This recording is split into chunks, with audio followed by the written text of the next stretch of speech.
Project लगा सकते हैं। उसी प्रकार से आप बकरी भेड़ का, शीप का भी प्रोजेक्ट लगा सकते हैं और उसमें भारत सरकार की ओर से 50% की सब्सिडी है, लोन नहीं सब्सिडी है। अब इन योजनाओं को समझ बूझकर खेती के साथ इस पशुपालन और मत्स्य पालन का उपयोग करते हुए देश की जीडीपी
अब पहले तो मैं जानना चाहूंगा, जितने मेरे किसान भाई इस हाल में बैठे हैं, कितनों के पास बाग हैं? आपने जरा हाथ खड़ा कीजिए। शाबाश शाबाश, वेरी गुड।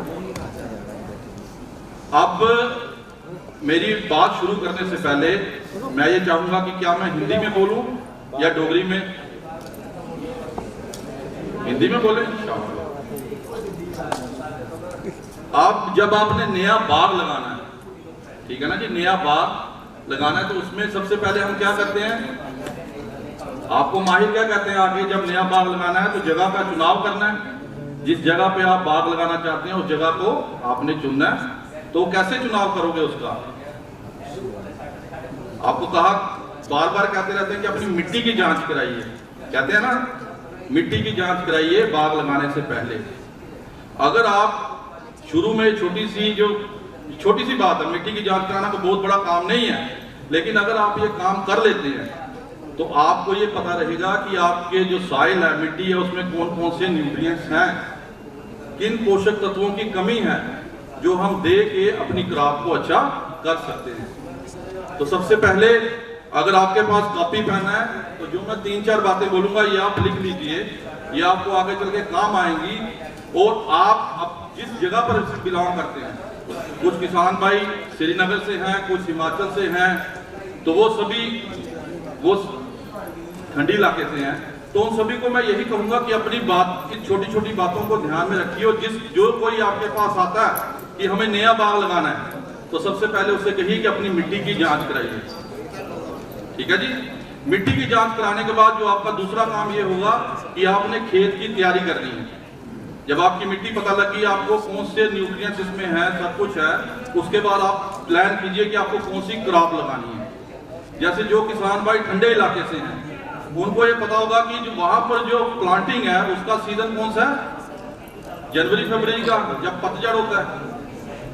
जिन जो ठंडे इलाके से हैं वो कब प्लांट लगाते हैं? जब प्लांट डॉर्मेंसी में होता है, दिसंबर, नवंबर, दिसंबर। उसमें क्या, जैसे आपका सेब हो गया, फ्रूट हो गया, ये जब डॉर्मेंसी में होता है तब हम इनकी प्लांटिंग करते हैं। वो जो किसान भाई खुश्क इलाके से हैं, जहां पर आम, अमरूद या नींबू, संतरा, आंवला लगता है, उनको प्लांटिंग का दूसरा सीजन मिलता है, जो है मानसून का सीजन। हमारे यहाँ पर 2 सीजन की प्लांटिंग होती है, जबकि ठंडे इलाके में सिर्फ एक ही सीजन में प्लांटिंग होती है। ठीक है जी। तो आपको जब भी प्लांटिंग करनी है उससे पहले अपने खेत को तैयार करना है। खेत तैयार कैसे करना है? आपने अच्छी तरह फील्ड की जुताई करा देनी है ट्रैक्टर के साथ। ठीक है, उसमें किसी तरह की खरपतवार है उसको बाहर निकाल लीजिए। फिर उसके बाद आप देखिए कि जो आप पौधा लगाने जा रहे हैं, अगर तो वो हाई डेंसिटी का पौधा होगा तो उसकी जो डिस्टेंस होगा वो कम हो जाएगा, है ना। जैसे सेब की हाई डेंसिटी आप लगा रहे हो तो सेब की high density 2 metre by 1 metre, 2 metre by 2 metre या 2 मीटर बाई 3 मीटर, जो भी माहिर रहेंगे उसके अकॉर्डिंगली आप लगाओगे। तो आपने क्या करना है, उसके बाद निशानदेही कर लेनी है अपने खेत में। जिस जिस जगह पे आपने प्लांट लगाना है वहां पर लकड़ी के छोटे टुकड़े लेके आप वहां पर लगा दीजिए। वो टुकड़े जब लग जाएं, आपको पता लग जाए कि हमारा पौधा इधर लगेगा, उसके बाद आपने क्या करना है, एक बहुत खास चीज, गड्ढा निकालना। गड्ढा निकालना जो है ये बहुत अहम भूमिका निभाता है जब आप बात करें एक नया बाग लगाने की। वो इसलिए कि जब आपकी जड़ें जाएंगी, जब उसको अच्छी गुदगुदी मिट्टी मिलेगी, हार्ड पैर नहीं होनी, सख्त मिट्टी नहीं होनी चाहिए। जब मिट्टी जो है वो हल्की होगी, उसमें जड़ें अच्छे से फैलेंगी। तो गड्ढा हमेशा प्रॉपर निकालिए। इसमें जरूर आपका थोड़ा सा टाइम लगेगा, लेकिन आपको आगे चल के जब आप प्लांट की ग्रोथ देखेंगे आपको पता लगेगा कि जो पिट डिगिंग है, जो गड्ढा निकालना है, वो कितना अहम भूमिका निभाता है। तो गड्ढा कितना होना चाहिए? गड्ढा अक्सर हम कहते हैं कि गड्ढा आपका 1 metre by 1 metre by 1 metre, जिसको आप देसी भाषा में 3 फुट कह सकते हैं।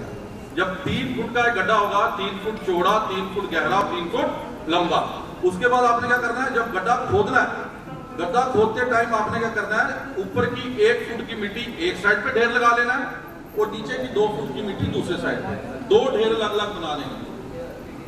वो इसलिए कि जो ऊपर की मिट्टी है वो तो न्यूट्रिएंट है, लेकिन नीचे वाली मिट्टी जो है उसमें न्यूट्रिएंट्स कम है। तो आपने क्या करना है, 2 अलग अलग ढेरों में मिट्टी को बांट लेना है। तो नीचे वाली मिट्टी जो आपने 2 फुट दूसरी साइड लगी रखी है, उसमें आपने क्या करना है, गोबर की सड़ी हुई खाद। इस बात का याद रखिए, कच्ची खाद कभी नहीं डालनी। अगर कच्ची खाद डालोगे, आप सेब लगाओगे, उसमें रॉटिंग हो सकती है ना। तो कच्ची खाद को हमेशा अवॉइड करना है। जो अच्छी सड़ी हुई खाद है, बुरबुरी खाद है, उसको आपने गड्ढे में जो 2 फुट मिट्टी लगी है उसके साथ उसको मिक्स कर लेना है। फिर आपने क्या करना है, कुछ किसान भाई क्या करते हैं, वो पौधा लेके आते हैं, उसको लगाते हैं, फिर उसके बाद मिट्टी भरते हैं। ऐसा नहीं करना। आपने गड्ढा निकाल लिया, खाद मिक्स कर ली, दोबारा गड्ढा भर दो, इसको बोलते हैं रीफिलिंग। फिर दोबारा पिट को भर देना है और भरने के बाद फिर आपने जो निशानदेही है, जब आपने देखा 6 मीटर बाई 6 मीटर या जो भी आपका पौधे के अनुसार आपका डिस्टेंस होगा, उसके ऊपर जाके आपने जब आप पौधा लेके आए उसको खुरपे के साथ लगाना। अब ठंडे इलाके के जो किसान भाई है उनको पता है कि जो पौधा मिलेगा वो बिना मिट्टी के मिलेगा, क्योंकि आपने घर में दूसरे भी पौधे लगाए होंगे ना। बोलो जी, आ जाना तो बोलो, लगाया ना। तो जब आप नींबू लगाओगे या दूसरा पौधा लगाओगे तो उसके साथ आपको मिट्टी मिलेगी, लेकिन जब आप सेब, अखरोट ये पौधे लगाओगे, इनके साथ मिट्टी नहीं मिलेगी। तो इनको आपने ऐसा लेके आना है। ये चीज का ध्यान रखना, पौधा लगाते समय ये चीज लिख लो कि आपने पौधे को हमेशा उसकी जो ग्राफ्टिंग होती है, हर पौधे की ग्राफ्ट यूनियन होती है ना, वो ग्राफ्ट यूनियन नीचे नहीं जानी चाहिए। कई बार क्या होता है, गड्ढा उसको डीप कर देते हैं, फिर उसको लगा देते हैं, तो वो क्या होगा, पानी वहां इकट्ठा रहेगा तो सड़ जाएगा। ये चीजें छोटी छोटी लगती हैं कि जो डॉक्टर साहब बता रहे हैं चीजें तो कुछ है नहीं, ये हम करते हैं, लेकिन अक्सर इन छोटी छोटी चीजों पे ही गलती हो जाती है और ये गलती हमें बाद में जाके नुकसान दे सकती है। अगर पानी खड़ा रहेगा तो सेब में रॉटिंग की प्रॉब्लम हो जाएगी, जड़ें सड़ जाएंगी, है ना। तो आपने क्या करना है, पौधा लेके आए।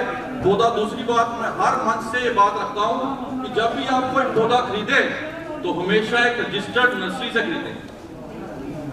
10-20 रुपए बचाने के लिए क्या होगा कि हम पौधा किसी अनरजिस्टर्ड सोर्स से ले लेंगे और हमें पता लगेगा कि जो हम पौधा लेके आए हैं, हम पौधा, आप देखिए जब हम एक पौधा लगाते हैं उसके साथ हमारे कितने सेंटीमेंट जुड़े होते हैं ना।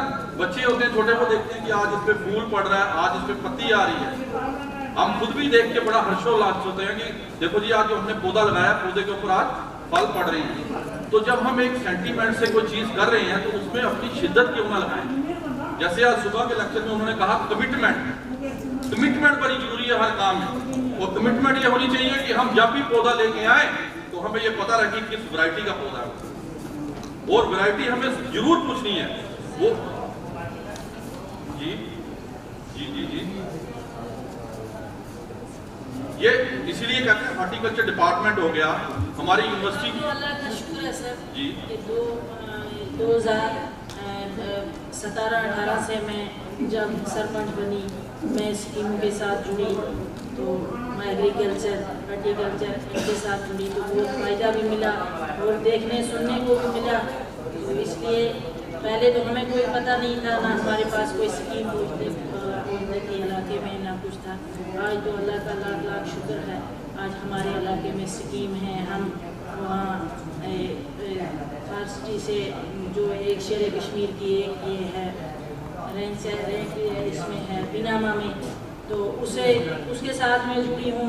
वहाँ से हमें ट्रेनिंग मिली, बहुत सारा फ़ायदा मिला, इसलिए मैं एग्रीकल्चर हॉर्टिकल्चर की बहुत बहुत शुक्रगुजार हूँ सर। हमें पता भी चला। मैं थोड़ा सा आपको ये तभी पूछ रहा था कि आप बाग की बात कर रहे थे ना।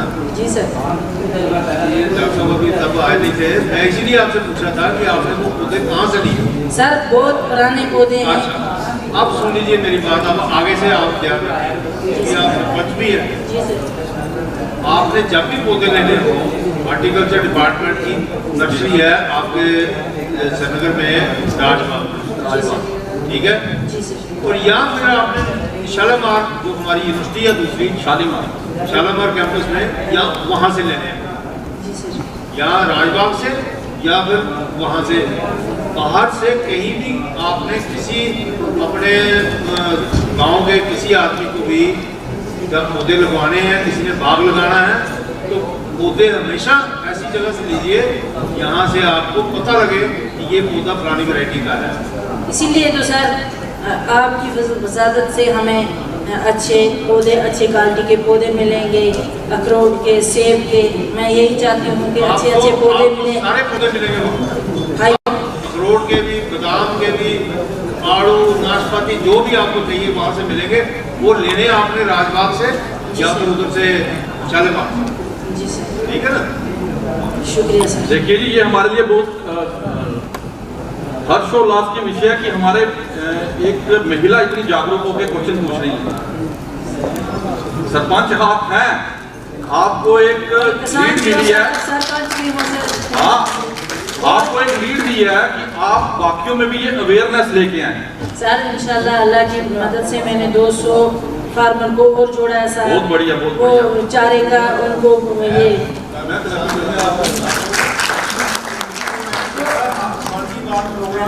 जी जी सर, वो डकटेलिया घास लगाया मैंने अपने बाग में 3 कट उसके लिए सर इस साल। और गर्मियों में हम वो बो लेते हैं मक्की, तो सरमा में हम बो लेते हैं जई घास सर। तो देखिए जी, अब अल्लाह के फजल मेरे पास से इधर बहुत राहत मिली है सर। समय की कमी है। जी सर। मुझे जितना मैं दे सकता हूँ उतना मैं दूंगा, लेकिन जो किसान भाई इधर बैठे हैं उनसे मैं ये अनुरोध करूंगा कि जिनके पास तो मोबाइल है या अपने बच्चे का मोबाइल होगा, उस पर प्रशांत बख्शी डालिए यूट्यूब पे।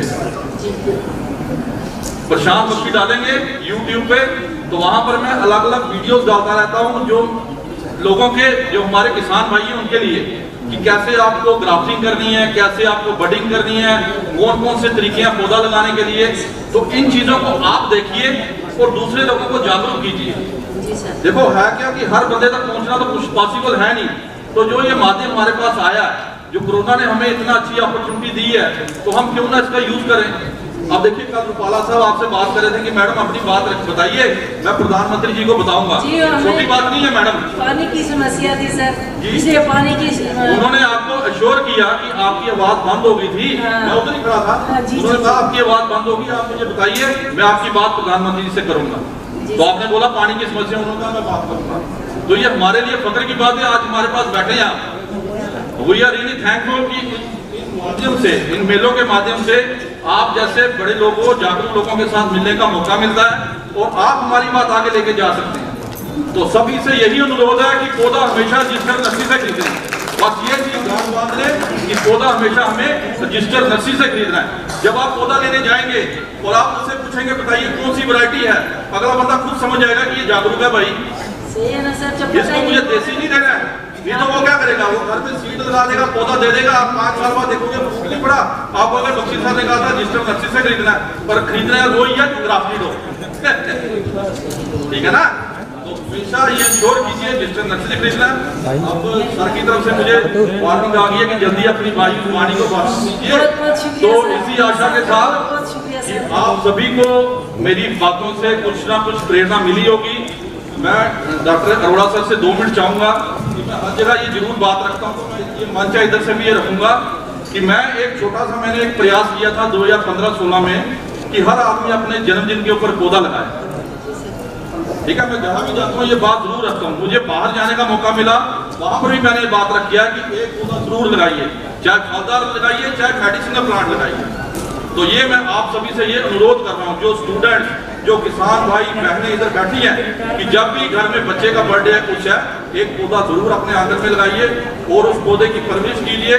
और अगर आपने पौधा लगाया तो उस फोटो में मुझे टैग कीजिए। अगर मैं आपके प्लेस पे आऊंगा तो मैं खुद आकर उधर फोटो खिंचवाऊंगा। ये मेरा आपसे वादा है। इसी के साथ आप सभी का बहुत बहुत शुक्रिया। बहुत बहुत शुक्रिया डॉक्टर प्रशांत।